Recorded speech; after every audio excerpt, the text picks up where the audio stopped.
presenter ang Group 3. Ang topic is about Session 1, The Right Start. Mga layunin.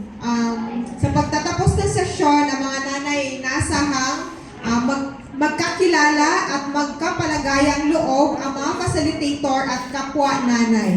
Maintindihan ang Barangay First 1,000 Days bilang mother-to-mother support group habang nasa First 1,000 Days unang 1,000 araw na sesyon. Sige, maunawaan ang konsepto at mga serbisyo ng First 1,000 Days. Maunawaan ang kahalagahan ng mga serbisyong kailangan sa bawat yugto ng session about First 1,000 Days. Magkasundo sa Barangay First 1,000 Days meeting schedule o maisagawa ang pledge of commitment kasama si Barangay Kapitan o Kagawad on Health.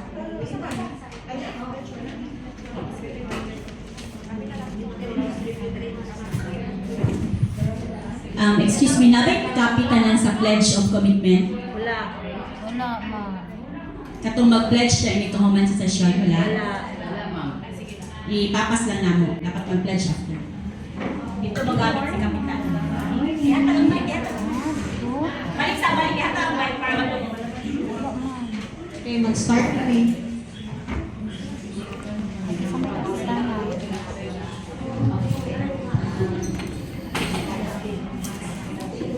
Good morning, ma'am.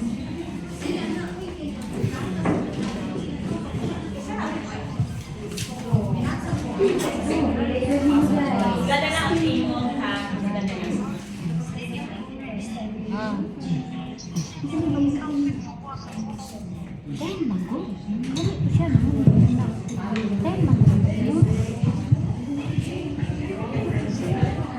Ako, dito na ba ta? Dito na ta pala, no? Yes, ma'am. Idol. Demo daw.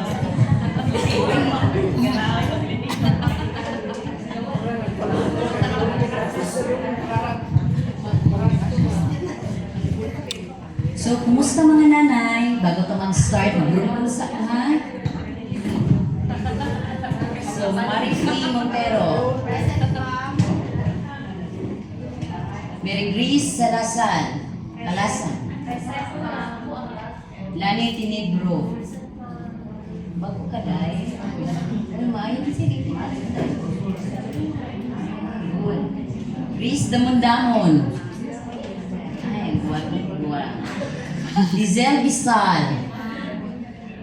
Chinchin Buat. So, bago ta mag-start, no, magpaila-ila sa DECO. Ako ang inyong facilitator 1. Si Maylin Haruyan, nagikan sa Liling, BHW President. So, ang ako mga kaubanan karon nga si Luz Biminda Buko o ang among nurse nga si Ma'am Tess Panya o si Chini Andu. So, nalipay ko nga na mo karon diri og nakaimbitasan mo sa na mga baguhan o. Bago di ko at magpaila sa deko sa usa-usa. Kay para nang tay bago katong mga daan makaila sa inyo ha. So, ang bago po makaila po ng mga daan. Ay, ako dahil si Grace, Damon-Damon, unya kay anak pa man ko, bisag 53 na akong edad, so mauna siya nga. Pero, wako ko'y plano magpalaygate eh. Napa ko'y plano kung ano siya. Salamat! Ako dahil si Mary Grace Calasa, 32 years old, nagpatutoy. Akong anak, 3 months pa.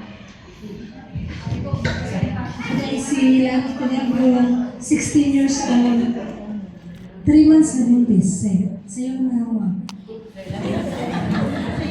Ako rin si Lizelle Bistal, 6 months na buntis, 42 years old. Ako diya si Chinchin Buatno, ang 8 months na og mga nakay. May buntag. Buntag sa tanan, ako di ay si Marifel Montero. First time na ko ni magapaminaw og seminar kay invite ko sa akong silingan nga buntis, 8 months siya. So, tingganyo ko nga maka-attend ning mato nga seminar.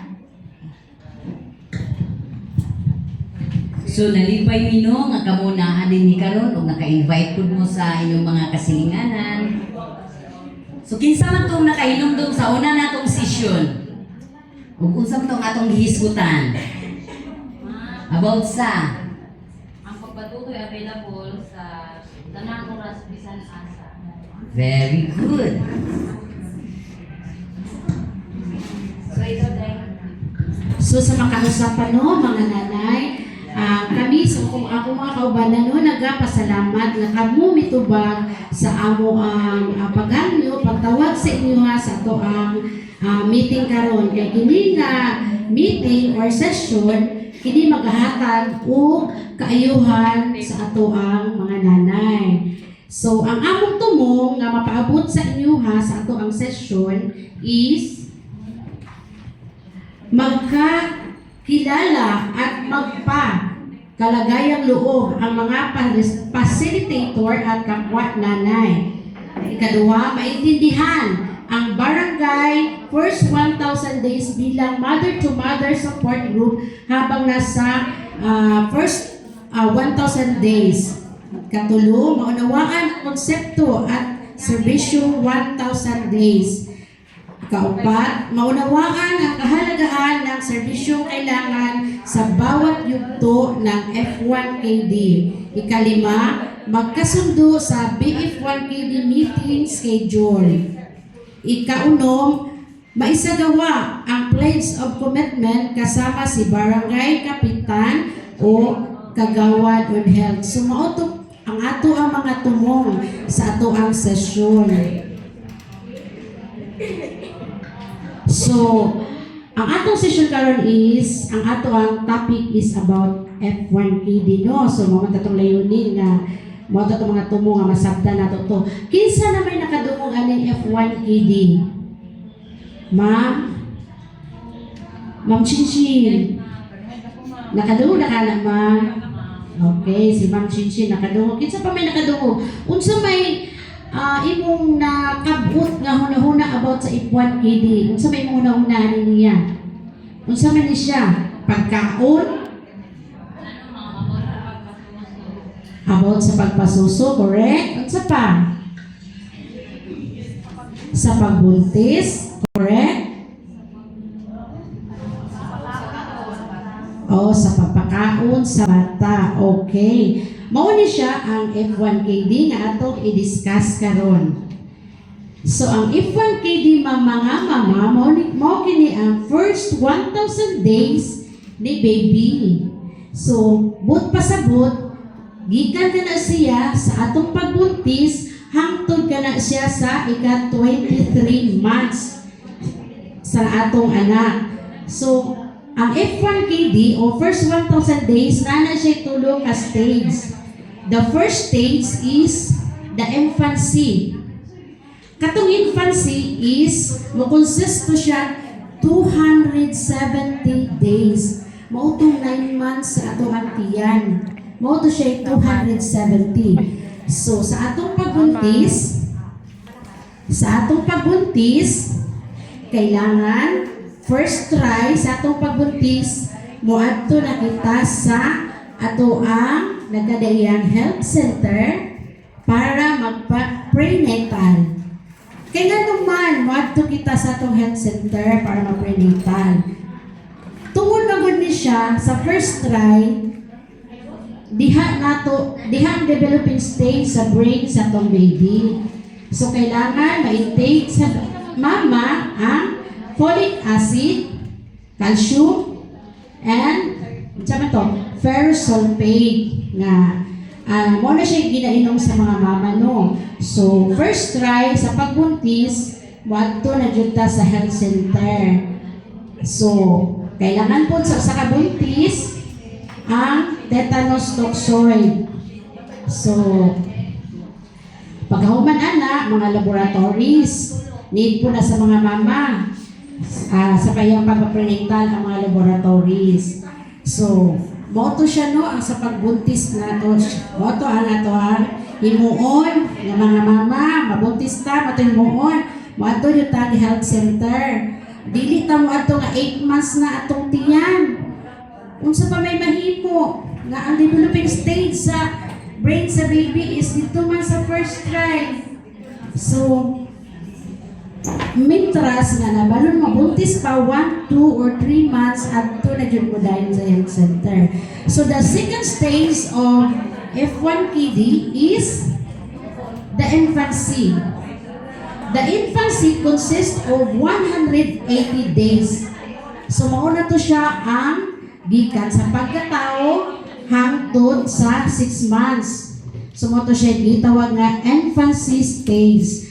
Sa infancy stage, dito na to siya patutuyon ang bata no, gikan pag-anak, skin to skin na to siya, unang yakap ni mami, di ba ma'am? Kay kapilan din ang buntis ma'am?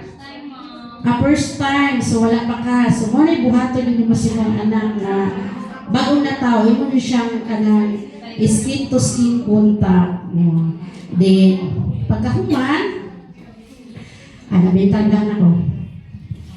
So, breastfeed. So, ang proper way of breastfeeding is, unsa man to siya? Katong, cradle, position. So, dili magpatakay patutoy na ipaana lang diri, kay naay-posible may tabo si baby anak. Matukan man si baby anak good. So nana siya mga proper way of position sa to ang pag-breastfeeding. Then, dapat sa mama nga bagong nanganak, patutuyon jud siya. Kay nga naman nga patutuyon siya. Kay gatong permirong unang gatas. Unsa dito mama? Ang unang permirong gatas na magawas sa bibi ni mama, unsa may tawag ato? Yes, mga mama, colostrum. Mo to siya first vaccine na madawat ni baby, dili tong BCG nga giingon. Colostrum ang tawag sa first vaccine ni baby nga matutoy gikan sa mama. So kung dili nato na siya patutuyon, unsa may iyang matutoy nga kuan panglaban sa iyang mga sakit, wala, mauna nga manotis nato nga lahi ra ang baby nga di bottle feed o ang baby nga breastfeeding. Kay dali ra magkasakitong kuan nagpa-bottle feed. So ang katong nagpa-breastfeeding, so layo-layo dun siya sa mga sakit kay ang breast milk ni mommy is complete food sa bata and complete vitamins na sa bata. Mo na ihang tutuyon. So, kailangan dyan na ito magpa-breastfeed mga mama ha. O, basin na niyo, dili mo agad sa kong tutoy ma'am. Unsa o may kuwan na, solusyon, patutuyon si Bana o una. Unyang way Bana, asilingan daw, ayaw po na mamuhul. Oh. TI jud di ay ni siya. Tiguang edad. So moto no sa ato ang infancy magpatutoy ta. Exclusive breastfeeding. Then the next stage of FYPD is the toddler years. Mo na to siyang 550 days gikan sa 7 months to 23 months old. So, gikan sa ihang pag 6 months, i-introduce na nato itong food na permino pagkaw niya katong mga soft food. So,